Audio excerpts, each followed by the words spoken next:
Welcome in. What's Right with Nick Wright, episode 248. Hope everyone had a lovely Juneteenth holiday. Damonza, it was an unbelievable celebration right here in front of your mother's store in Harlem. Yeah. Her friend Maria had another, she does these, you've maybe seen them. I'm not sure if you were living here when she was doing them. She calls it Soapbox Presents, and they're block parties, and she does them every couple of months, or maybe every month. But the one last night on 119th Street was a full-blown concert. It was a joyous occasion. It was a really good, cops weren't messing with anybody. Everybody was having a good time. Trintage stayed open until midnight. Midnight. Yeah, I mean, because there were so many people around coming in, absolutely. And then I get home and I'm like, oh, seems like the real party was in LA. You should have gone, buddy. You haven't been on okay. Wait. I was gonna say, are you not aware of the Kendrick concert? But I assume you are. I heard about a Kendrick concert today? I haven't been on social media. It was a big thing. You're behind, buddy. Oh, where's the concert at? Gracious. Was it Crypto? I think it was at the Forum, but the Too Long Didn't Read version is Kendrick. I mean, Bomani Jones did a great recap of this. You know what? I'm gonna do something. I don't even know if, from a technical standpoint, this is going to work. This might be a disaster, but we're going to try something. It's not going to work. I was going to FaceTime Bomani and then try to hold the phone up to the microphone so people could hear him.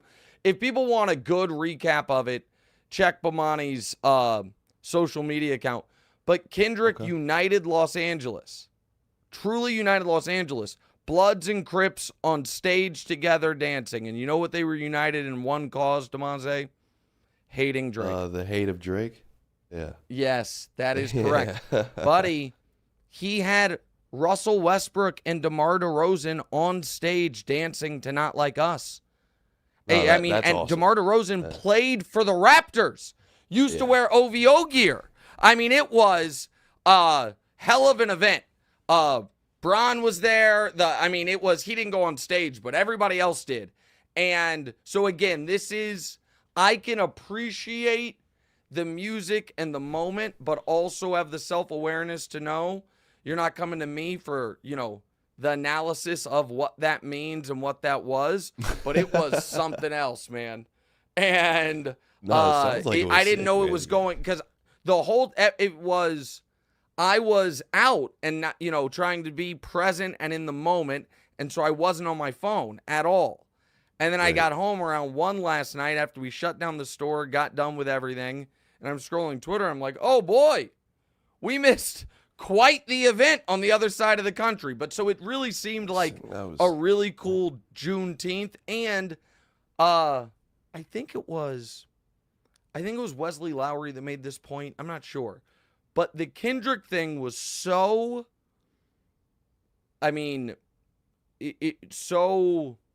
seismic, and because Juneteenth is a newly recognized federal holiday, this was Lowry's point, that there isn't like on the 4th of July, you set off fireworks, right? Like we know on Thanksgiving, we watch football and eat turkey. It's long established traditions.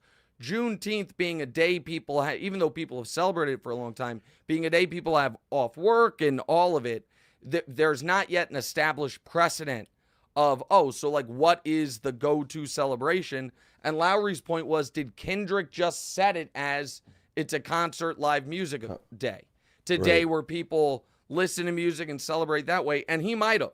It might have been a legitimate cultural touchstone. And the fact that it was, the crescendo of it was these folks hating Drake is really I'm all for it. A remarkable thing. And so all of that that was the night. One other note that I need to tell you. So sorry if you guys heard, I'm going to, again, sports are kind of, we're in the slow zone, so I don't mind starting the show like this. Sorry for the ding you just heard. I'm glad I can tell them this. It's a fun time in a parent's life when he has a kid old enough that he can say these things to about his siblings. I just got a text, and that's what you guys heard, the ding, and the text was from your not older than you, but your oldest sister, and it was just a screenshot of an email. And parents with teenage kids can relate. Every time I get an context list, like, you need to look at this email I just got text, my heart just drops. Like, oh, Jesus. Like, what is this? Like, you owe, like, is this like you owe $6,000 for damage to a dorm? Is this, you know what I mean? Like, oh, yeah. Actually, you missed a midterm. And so I just glanced at it. It's actually fine. It's a positive email. But there is an element of like, oh no. It's the same feeling you get if you have teenage kids that text all the time and never call. When you see that they are the one calling you, you want to be excited about it, but you're actually terrified. You're like, oh, Jesus. You're just like gripping. You're like, all right, I hope this is, hey, how's it going? And I still, I will, without giving details. And even though Damonza turns 26 in 3 weeks, hasn't been in any, what I would call, real trouble in 4 years. It's been a long time. 3 years, like, you know what I mean? And real trouble is too extreme. But any, like, where it's like, oh man, this is a stressful, crummy situation. He's never actually been in any real trouble in his whole life. And even yesterday, Damonza called me with great news, but I misheard the word conversation as confrontation. I was like, oh, Jesus. Because I knew the person you're talking about, and the answer was, I had an amazing conversation with so-and-so today. And I heard I had an amazing confrontation with so-and-so. I'm like, Jesus, what happened? So yeah, no, it's not you. It's just the neuroses of being a parent. Also, one other thing before we get to the actual show. If you subscribe to the print edition of arguably the greatest magazine, cultural magazine that's ever existed, The New Yorker, the one that amazingly, this is an unbelievable turn of events, on the cover has a white dad wearing an Olivia Rodrigo t-shirt vaping, a black mom and a 10-ish-year-old daughter walking in front of them, annoyed with her parents. That's the cover of the print edition of this week's New Yorker. If you have it, go to page 7 and look on the right-hand column in the 3 things I'm interested in this week. And number 2 is the author's favorite television show, First Things First. It is so dope. He calls it awesome. Like Letterman for sports fans. I was aware that this existed on the New Yorker website, like that last week's it was sent to me, and then I saw who wrote it, and I was taken aback, and I tweeted about it. But because I'm old, it's one thing to have something be on the website.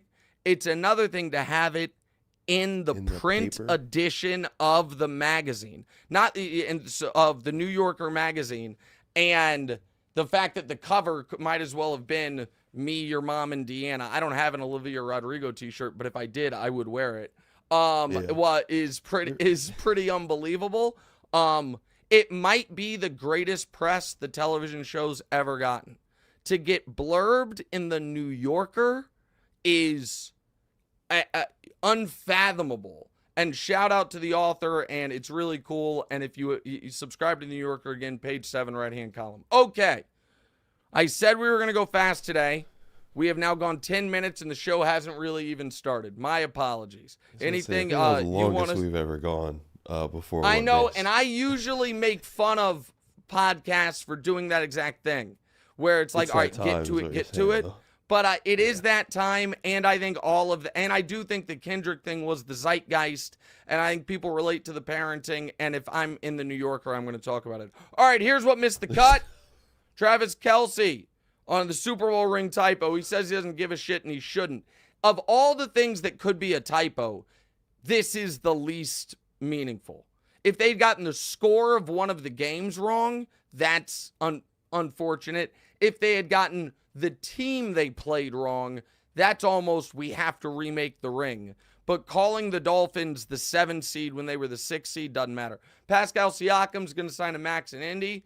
And Willie Mays, I believe the greatest baseball player to ever live, passed away at 93. I don't like to do brief obituaries. But there's not a lot of sports memorabilia that I still have. And Damonza, you might not even realize it's Willie Mays, but in my office, think about when you were sitting in my office watching football, on the wall where the door is, the box that has the baseball in it, yes, is a picture of Willie Mays making the most famous catch in baseball history and a signed Willie Mays baseball. I've had that for close to 30 years now. The greatest, aside from Barry Bonds, who has the weird kind of, I don't know if asterisk, but cloud hanging over him, the greatest baseball player of my lifetime all around, hitting, fielding, all around, was King Griffey Jr. And Willie Mays was quite literally, in a lot of statistical categories, twice the player.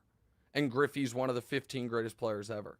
It's unfathomable what a great player he was. And as a reminder that history is what we are currently living, we try to pretend it was a long time ago. Willie Mays, who passed away 2 days ago, remember a couple weeks ago when Major League Baseball added the Negro League stats to the official Major League Baseball stats? Willie Mays, who was passed away at 93 2 days ago, career hit number went up by 8 because he played in the Negro Leagues. And then he played 24 years in professional baseball with a year and a half stolen from him because he was in the Korean War. An unbelievable, legendary player and one of the most universally popular players of all time. And all right, so Damonza, let's get to the actual show and talk some Jayson Tatum. Yeah, so yesterday on your show, you talked about the different levels that Tatum could reach. And the Twitter aggregators picked that and ran with it. So here's your chance to set the record straight. Where do you think that Tatum's ceiling is? So I think his ceiling is I think he's very close to his ceiling. I disagree with Bill Simmons that there's another level he's going to get to. I understand he's just 26, but he's a weird 26 because he's 26 with 110 playoff games under his belt. So he's played so much in high leverage spots. I like Shea is only a few months younger than Tatum.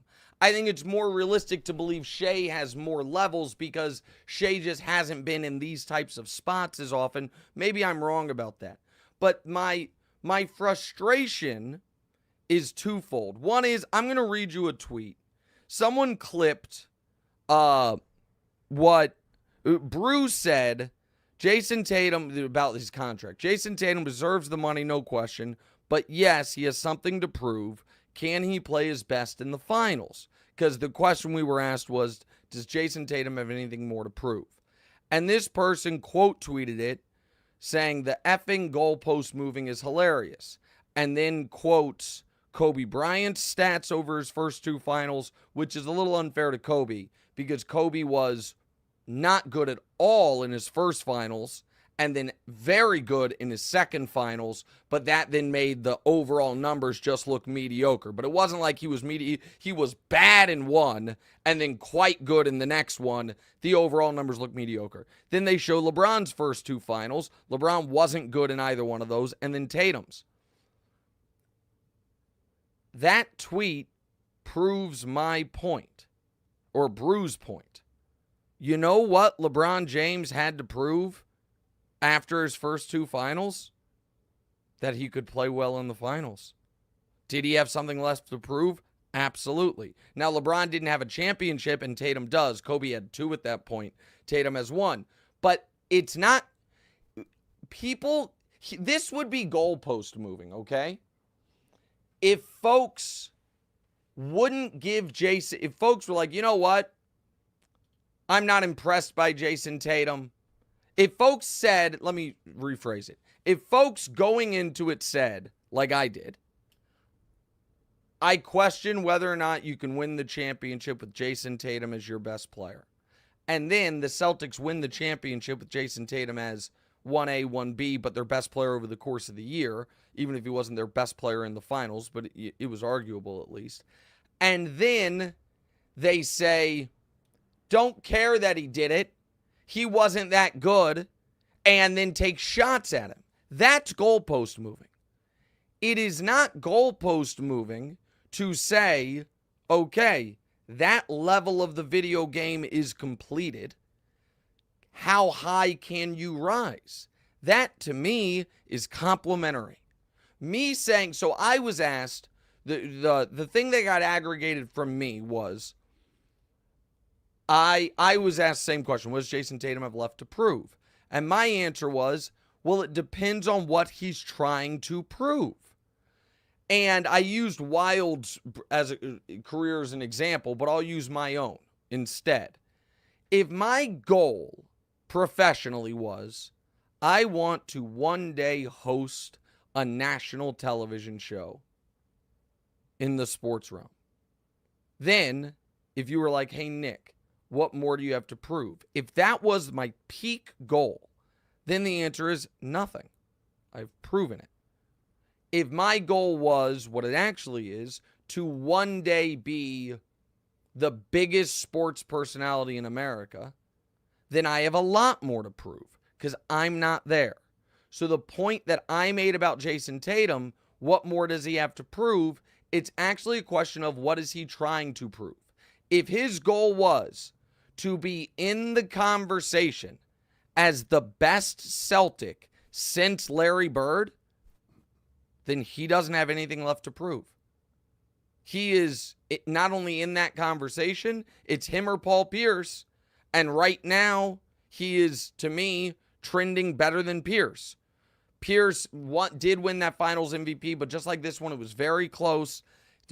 Pierce never made first-team All-NBA. Tatum's done it 3 times. So if Tatum's goal capped out at be a champion, be the best Celtic since Paul Pierce, which you kind of can't do one without the other, then he has nothing left to prove.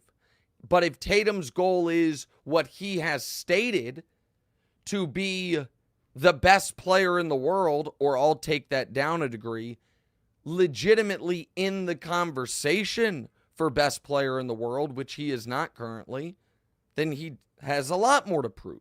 That's not unfair. That's not moving the goalposts. That is recognizing that the more you achieve, unless you have reached satisfaction, so to speak. Like, I'll give you an example.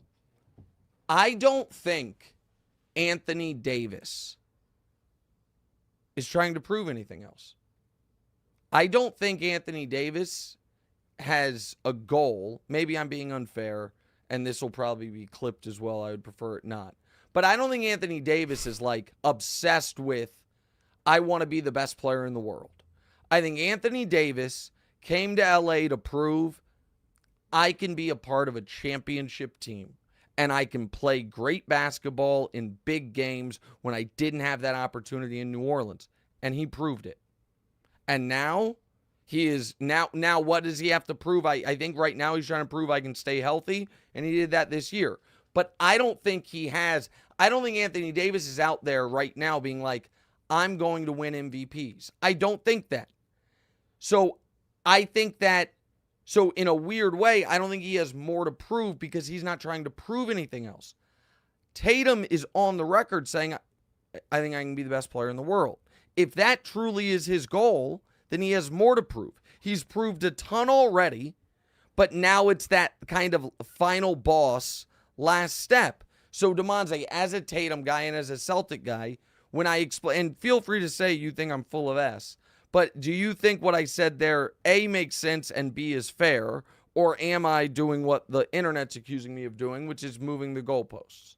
Well, I do think there is something off. I get that Luka is on that but like you're saying that Tatum is not even in the talks of being the best player in the world right now. But like Luka was going to be crowned the best player if he won that finals. I get because like he didn't have help. I feel like it still sounds a little weird, but yeah, I mean I think it is fair. Tatum does have more to prove. He didn't perform in the finals to the level that people probably thought he should have, or I guess thought he would have. But yeah, I don't think it's unfair. But it's like, so all right. So let me address that in reverse order. Again, the finals thing to me is just objective. Guys who have been to the finals and didn't play their best basketball. Gosh darn, Steph Curry on pre-2022 had to prove he could play his best basketball in the finals. He did. It was the only level left on the video game for him. Could he be the best player and a champion? Yep, in 2015. Could he play well in the finals? Yep, did in 2018. Or really well, I should say. But the reason that championship in 2022 was so important was not only it was without KD, but it was we were down 2-1, backs against the wall. It was all on me. I dropped 40 on Boston, won Finals MVP, and so even Steph had something left to prove. LeBron, when he left Miami as a 4-time MVP, 2-time champion, 5 finals appearances, had something left to prove. Can I win without the Heatles super team, Pat Riley? Right. So there was something left. Kobe was a 3-time champion and league MVP and was still trying to prove he could win without Shaquille O'Neal. And then he did it. So that is not my frustration is it's not an insult. It's a compliment. If it is a compliment to say you are, a consensus top 10 player, you were just throughout the course of the season, the best player, throughout the course of the playoffs, the best or the second best player on the champions. And there's still more to do. That's a compliment. Now, if it comes with while trying to rip the guy, then it's not. But that's not what I've been doing. The Luka thing is just, to me, an objective reality of the fact, and I shouldn't say objective reality. I believe, and I think I have a lot of reason to believe, that Luka is a better player than Jayson Tatum, even though Jayson Tatum's team just beat Luka's team. Now, that might be, if you wanted to argue the other side of it, I think what you would have needed was in these finals for Tatum to put up Luka's stat line, or at the very least Luka to put up Tatum's stat line. If Luka in these finals had played really poorly, then and Tatum had played really well, then even though it's a team sport, it's a harder argument to make. And so I right now, and this is the question that I had, right now to me, it is a pretty clear top 3 players in the league. Jokic, Luka, and Giannis. It's not clear how to order those 3. That's how I would order them. Jokic, Luka, Giannis. But if someone wants to say they want Giannis over Luka, it's pretty hard right now to not have Jokic number 1, but you can argue about it. That next group, there's Tatum, there's Shea, there's Anthony Edwards. I don't really know what we do with Embiid. It's like Embiid's got MVPs and runner-ups, but no good playoff runs and always gets, so I think a honest question and a tough question is what's more likely, that Tatum jumps into that next group or Shea and Ant jump past Tatum? I think that is, I don't know which direction that's going to go. I think that's less likely because I think Boston's more likely to end up back in the finals. I don't think they'll have that chance. I think that, I guess Boston will be in the finals against those teams. But yeah. No, that's fair. I think Tatum's going to have a lot more time to prove himself and beat that extra game level that you're talking about.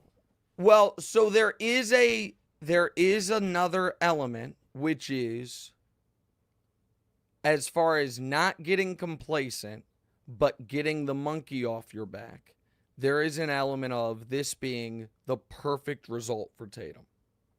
Meaning, he no longer has the pressure of, can you win with this guy at the highest level? No one can ever make the argument again, oh, okay, you're capped out. You can't win a championship if he's your best player, because they literally just won the championship, right?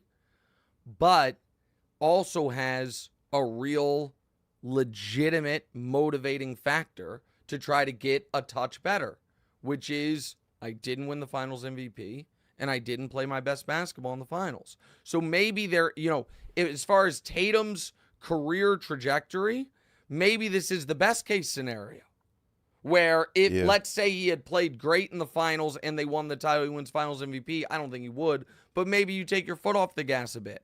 And if they lose the finals because he plays poorly, maybe that gets in your head, and in the next time you're in a big moment. Also, I just want to I feel like I've said this before, but at the same time, we've obviously this is the finals. I get it, but we've seen Tatum put up numbers when it was necessary, in the 100%. Times where it was called for. He's had 50 points against the Bucks in a Game 7. He does it when he needs to.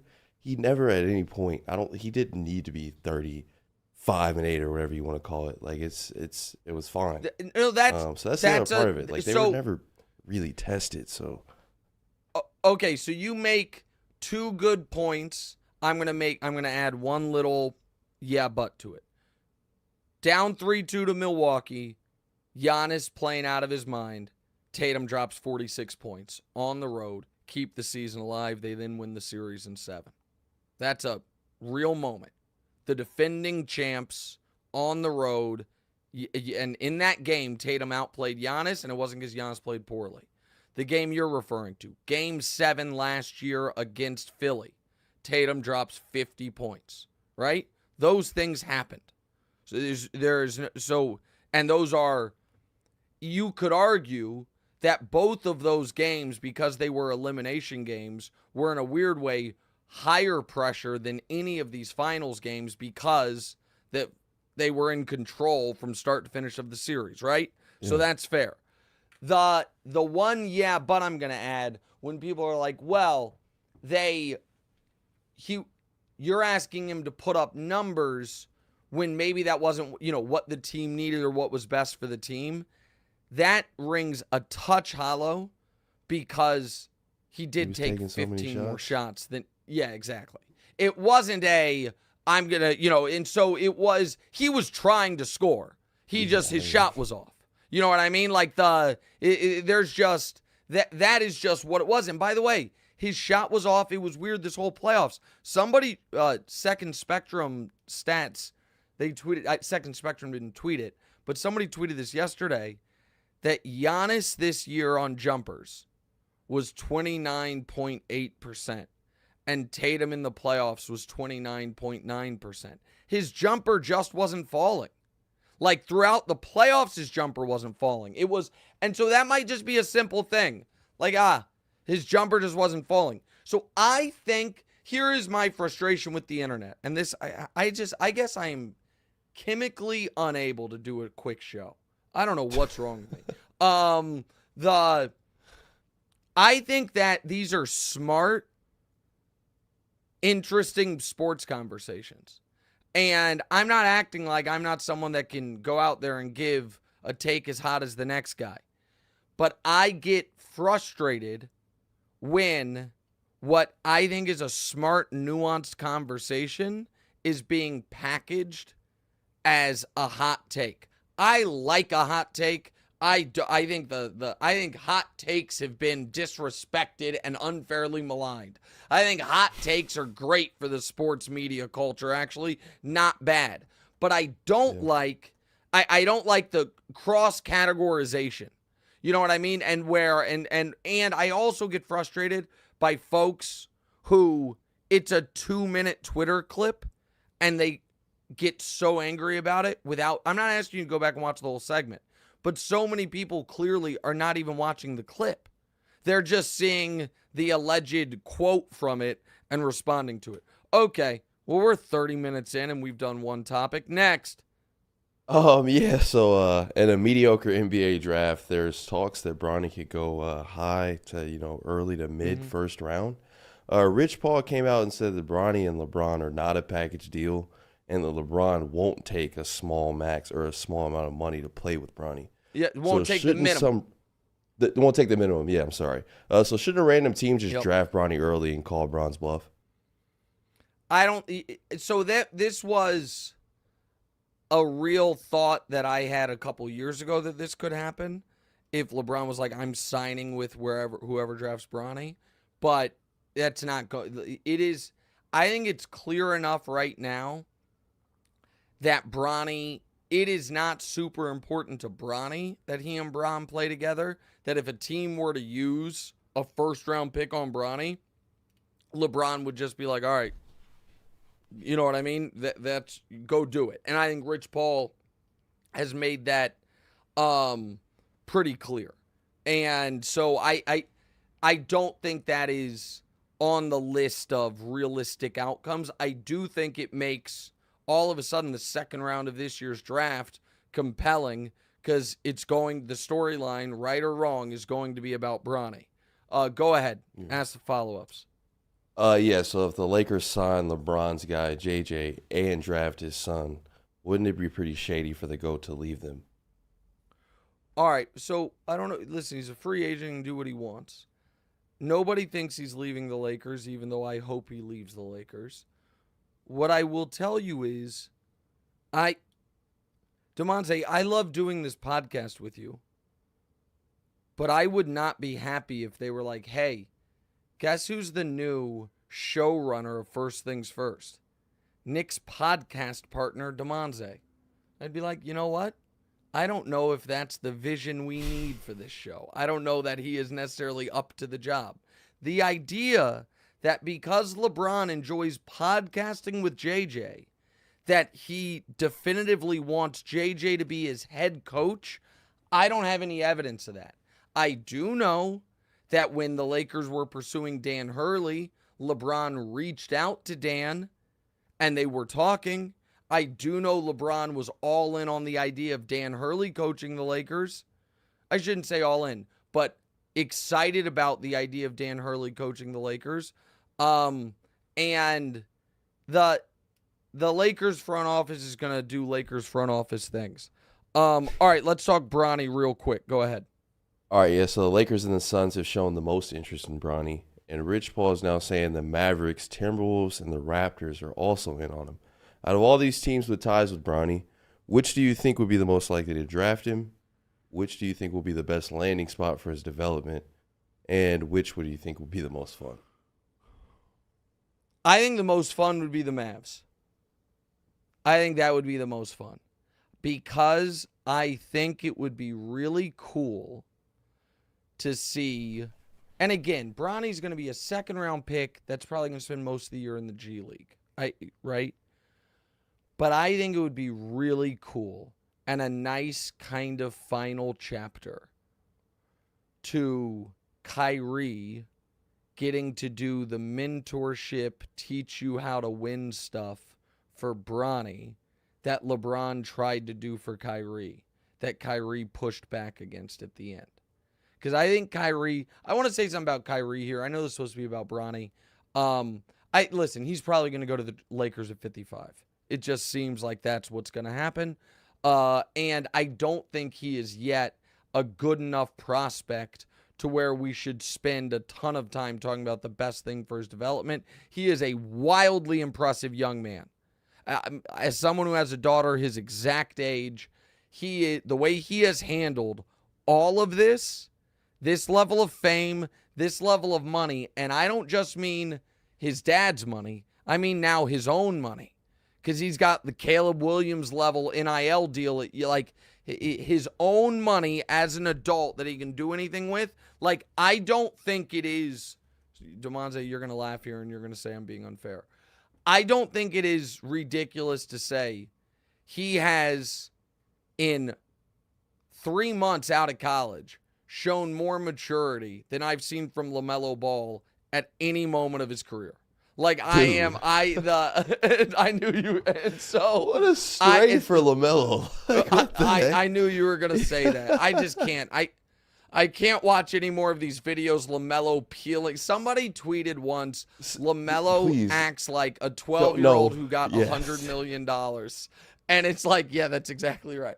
I mean, the guy's got a go-kart on his roof. He's got every car you would see. I think LaMelo picked his vehicles by the cars that are available in Grand Theft Auto.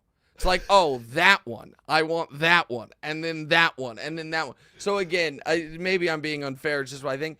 I am impressed by Bronny, the young man. And I also think that people need to remember when you look at his college stats that the guy had cardiac arrest and wasn't able to train for months. And then the whole thing was thrown off. And so I think he's better than his college stats suggest, but he's 6'2". So that's the biggest concern I have with Bronny is his height. And so, but to go back to the Kyrie thing I was trying to say, and then we're not going to do the quarterback contracts thing because I just don't know how to stay on time. When Kyrie was playing great basketball, a large part, and you'll like this, Damonza, because you always thought I was too hard on Kyrie. When Kyrie was playing really good basketball, maybe not great, but really good basketball, when he was with Brooklyn, a large part of the conversation around him was negative, non-basketball related, right? That the off-the-court stuff, no matter how well he played, the off-the-court stuff pulled down the discussion around him. I believe fairly. Some people believe unfairly, but it is what it is.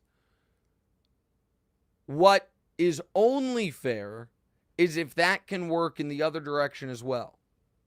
Kyrie just had a really rough finals. And the off-the-court stuff was so mature and so self-aware and showed a real leadership that it should pull up the conversation a bit as well. If when he was playing excellent, the off-the-court nonsense could pull down how we looked at him, then when he struggled in the finals, which he just did, he had one excellent game, one okay game, and 3 really tough games, but he handled it all. And some of the quotes, if you read them about what he was saying about Boston during the series, they read weird, but if you watched the press conference, it was so thoughtful and mature and all of it. Credit must be given. And so to a point to where now the reason I'm saying Dallas for Bronny is because I think Kyrie would be a cool, uncle figure with Bronny is like, hey, here's how to go about it. Like, don't have your dad telling you what to do, but have a guy you've known since you were a little kid who now, I think that would be, to me, that would be the coolest thing. And obviously Nico Harrison, who runs the team, has a great relationship with the family. All right, we do not have a show on Tuesday because I'm going to be in Vegas for the World Series of Poker. We discuss that and play Nickstradamus next. What's right?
All right, welcome back in What's Right with Nick Wright. Real quick before we get to the poker stuff.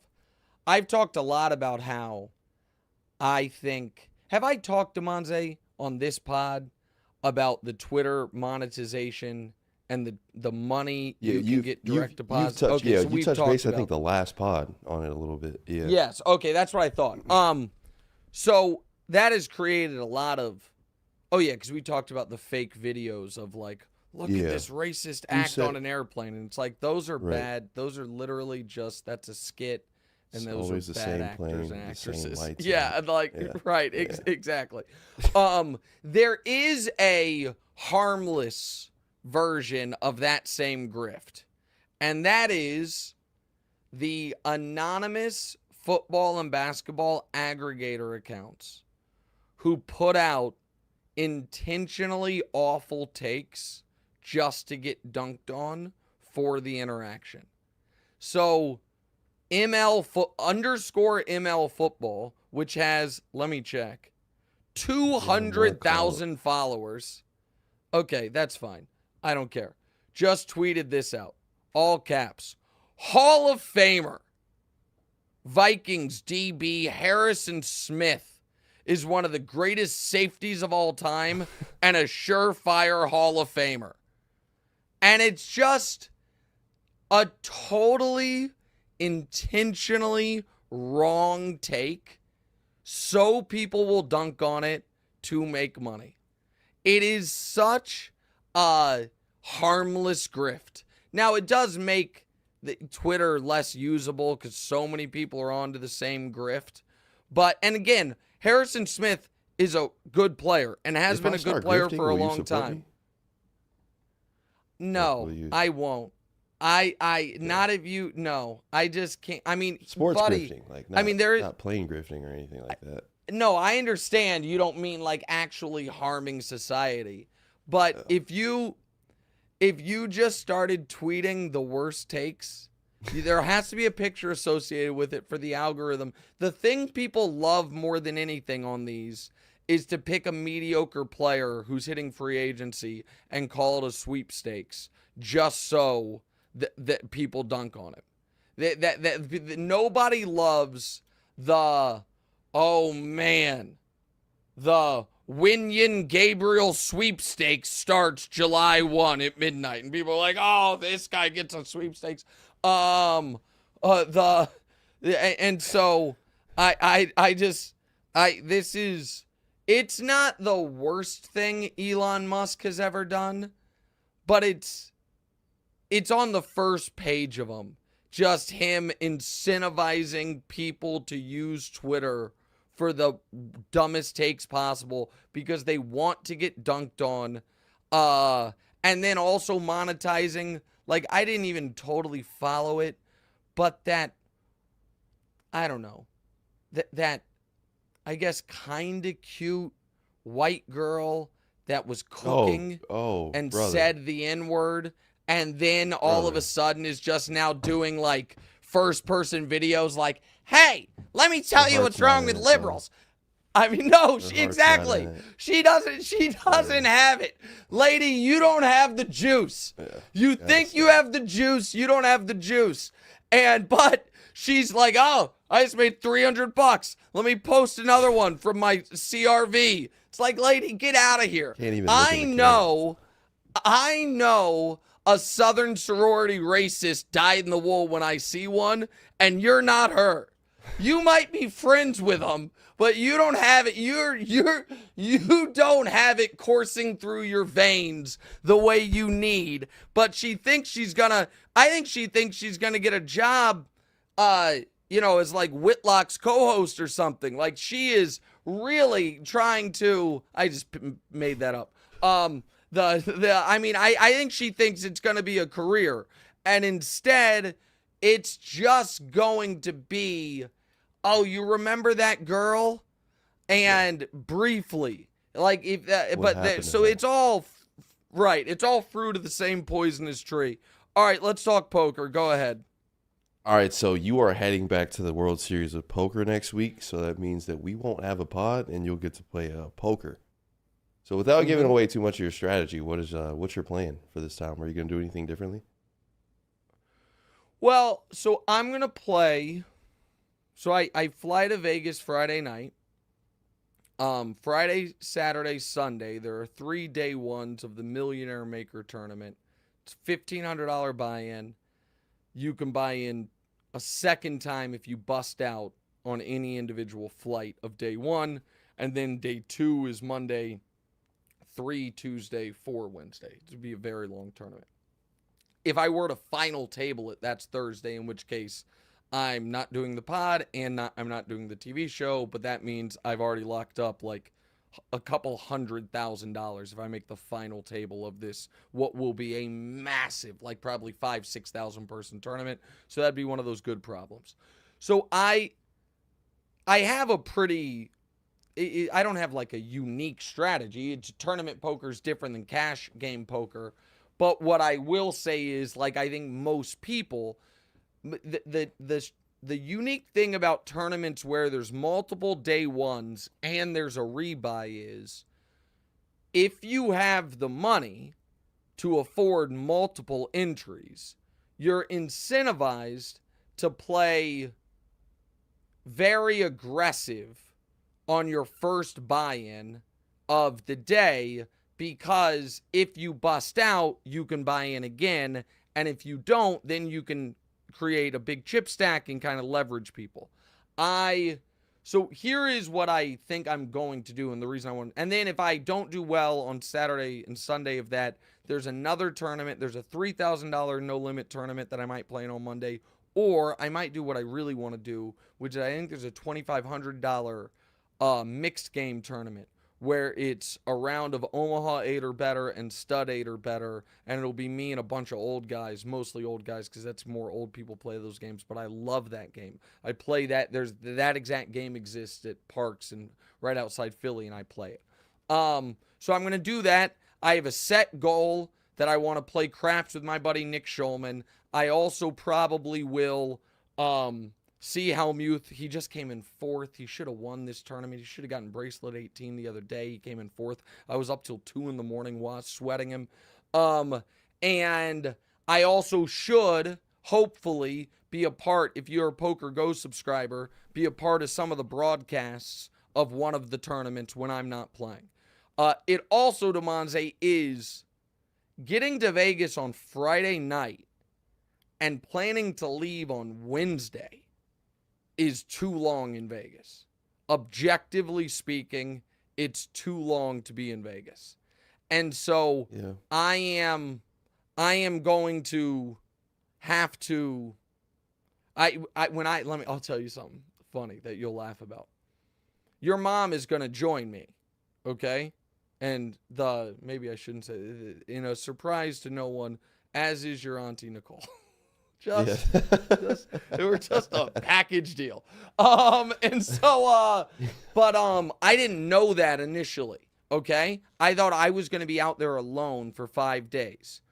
But Joe Black is out there all World Series playing in these tournaments. And so when Joe had been trying to get me to come out to play in some tournaments, and I looked at the TV schedule, and I was like, oh, if there's not Game 7 of the finals, we're off TV Monday, Tuesday, Wednesday, because the Euros are on FS1. Right. I was like, I could come out. And I didn't think your mom was coming. He's like, all right, perfect. I was like, this is so embarrassing, but it's true. I said to Joe, I was like, all right, if I go, I was like, I want you to hold my money. And he's like, huh? I'm like, if I go and I'm by myself, I want you to hold on to my money. And he's like, what are you talking about? I was like, man, life's about knowing your strengths and weaknesses. And me alone in the Aria for 5 days is not a recipe for financial success. I need to have the added barrier of embarrassment of, buddy, you need more money. What do you exactly right. I need the added, because I don't, here's the thing. I don't gamble. I want to say this without sounding like a jerk, but I just be honest. I gamble I don't gamble big enough dollars for it to be like problematic given the amount of dollars I have access to, okay? But I do gamble a few $1,000s here and there, right? But I'm not one of those people. There are people who make the exact amount of money I make that are playing $10,000 hands of blackjack, and that can get away from you real fast. Like, even if you have, it can get away from you real fast to where you're in, like, all of a sudden, I took out a marker from the Aria for $80,000 that I owe him. Like, I don't care how much money you have, that can be a problem. I don't gamble like that. But I do gamble in a way that it's in play that whatever I had mentally budgeted for these 5 days could be gone in the first 5 hours if I don't have some guardrails. I can tilt it off in either direction.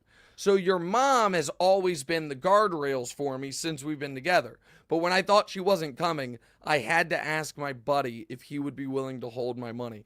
I don't think he was comfortable with it. And I was like, pal, it just has to happen. I don't think he loved the idea of it. All right, I'll keep everyone updated on social media how I'm doing. And if you're a Poker Go subscriber, you should be able to hear me on some of the broadcasts. All right, let's do the game.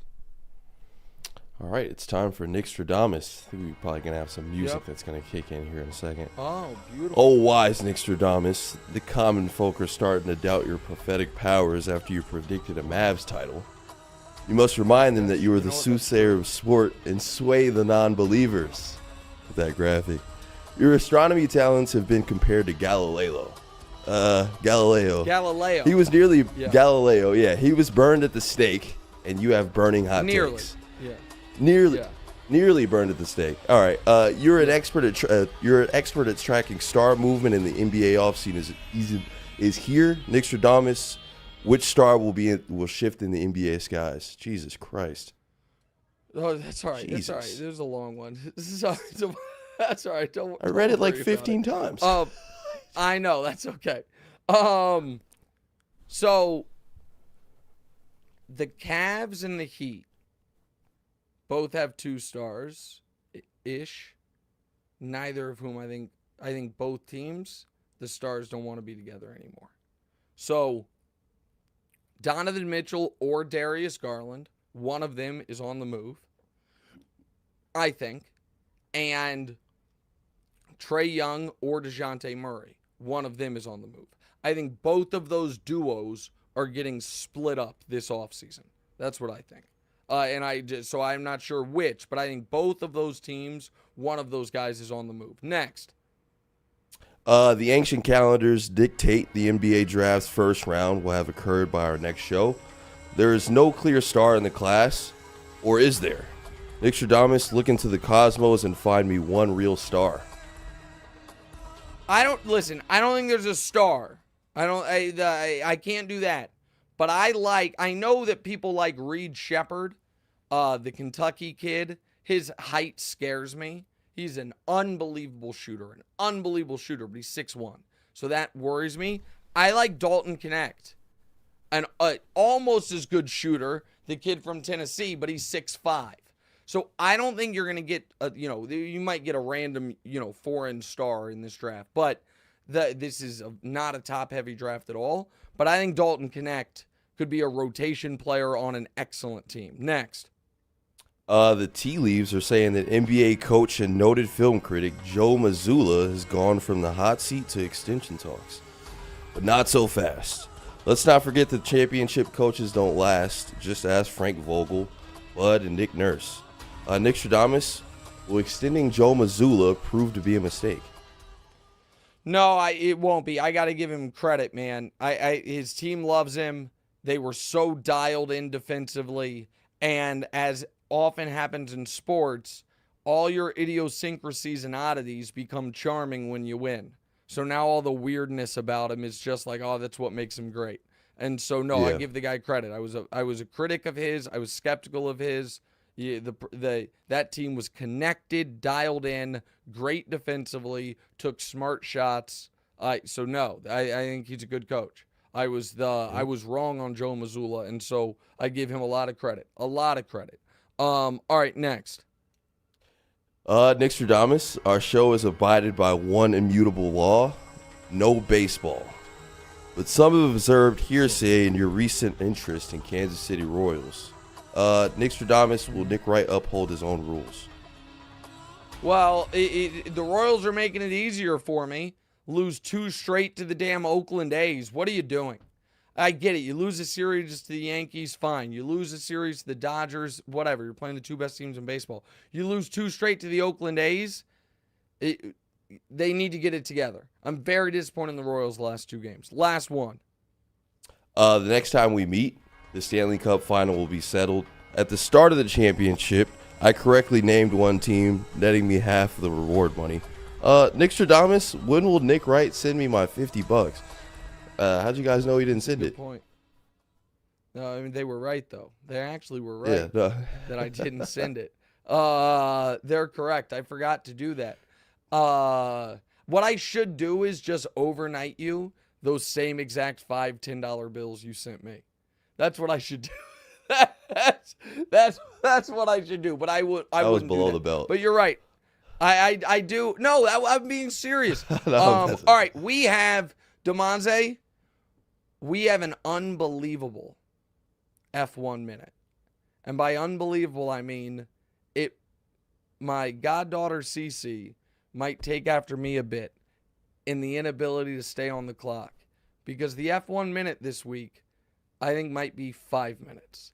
So we have that. Oh, and sorry, I know you guys. Yeah. There was one other hockey question. Sorry. So did you catch that save by Matthew Tkachuk and the did you see any of that yesterday? So I did. I actually was watching that game at a poker game. I was at a poker game Tuesday, and the hockey game was on, and I did see that. What was unbelievable about this save was then they immediately scored anyway. But it was a hell of a job. And Matthew Tkachuk, I have a little familiarity with him because when I was a kid, his dad, I hope it's his dad, Keith Tkachuk, was a big-time hockey player. Can someone who knows hockey tell me, is Matthew Tkachuk and Keith Tkachuk related? I have to think they are. All right, the F1 minute next. What's right?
Get the Pulitzer Prize ready. Oh my goodness, Tom Haberstroh.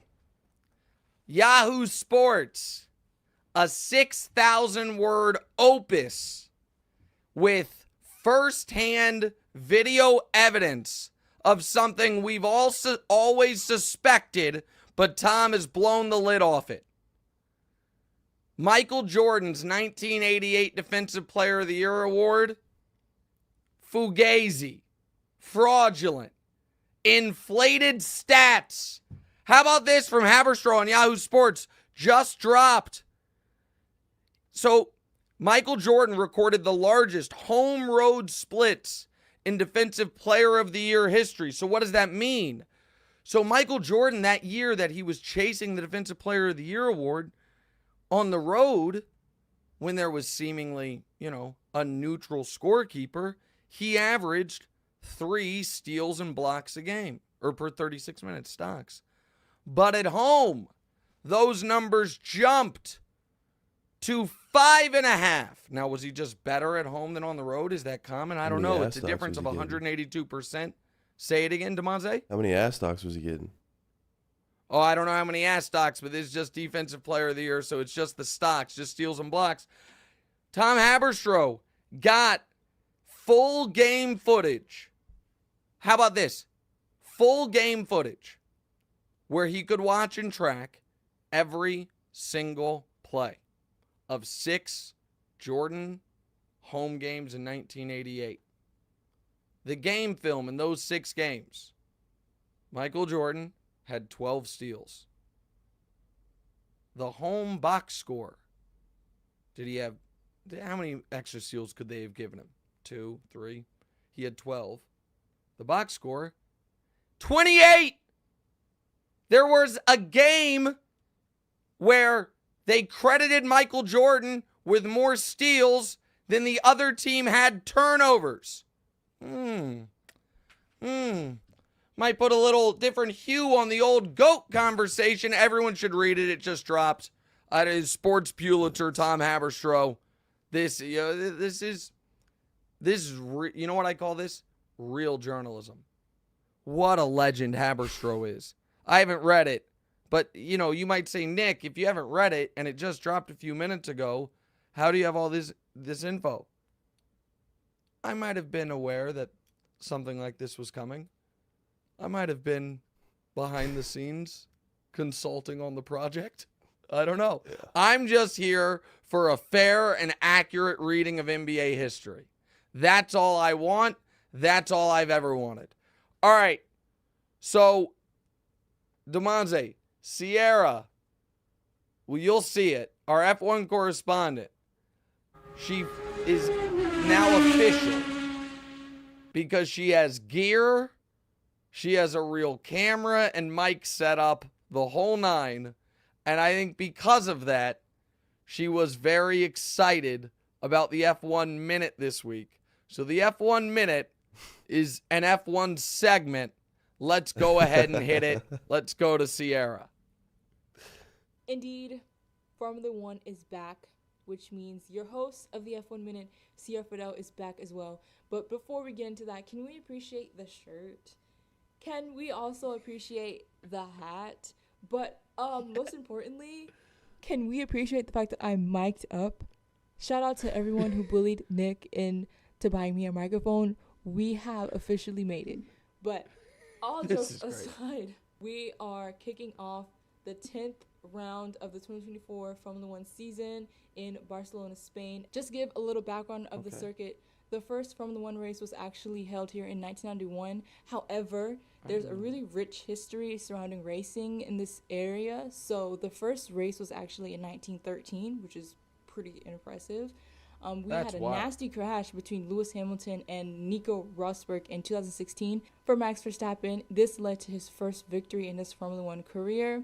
We have some other victories, one of Fernando Alonso, pretty emotional ones in 2006 and 2013, considering this is his home race, as well as Nick's favorite, Carlos Sainz, is also his home race as well.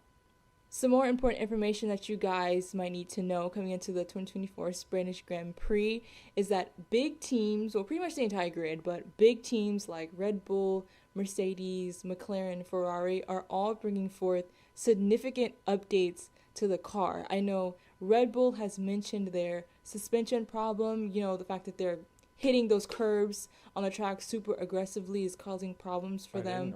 I know Ferrari has mentioned the fact that they would like to become more competitive in the slow speed areas on the track. Mercedes actually just updated their front wing in Montreal, which did amazing for them. And now they're looking to upgrade the floor of the car. Just different updates that could make big changes or could not. We just don't know yet. A couple teams that we're really looking out for, one being Ferrari. I think the fact that they had such a terrible weekend in Montreal, the Ferrari haters are hoping that it's kind of a deep-rooted issue that they have in their car that causes more issues down the road. But in reality, it was probably just an off weekend for them. But that's why we're kind of watching to see if this is like a bigger problem or if they can bounce back super quickly. Another team that we're watching is Mercedes. They've been riding this wave of optimism off of the Montreal weekend. We just want to see if these high-level accomplishments can be maintained. Basically, you want to see if they could make it to the podium maybe. I don't know. We'll see, but that's why we're watching those teams. As far as my predictions go, here we go. One is going to be Max Verstappen. This guy wins every week. Whoa, who would have guessed? Max Verstappen. Yeah, why does he win every week? I'm Lando. I'm going to go Lando. Oh, Lando 3, Norris. This may be wishful thinking, may not, but just the fact that it's his home race, I would just like him to see him on the podium. So I'm going to go Carlos Sainz. Yeah! And then 4, I'm going to go Lewis Hamilton. I have faith. Okay. I have faith in the Mercedes. I have faith in their updates. I have faith in the drivers. In closing, this weekend actually kicks off the triple header, which basically means we have Barcelona, Austria, and then the British Grand Prix happening back to back to back. So we'll be pretty busy the next 3 weeks. But will Mercedes initiate a revival for this team? Does Ferrari have actual problems, or will they just bounce back on the podium like nothing ever happened? Well, we'll see. Tune in for the race this weekend so that next week we have a lot to talk about. But this has been your F1 Minute, and I'll see you next week.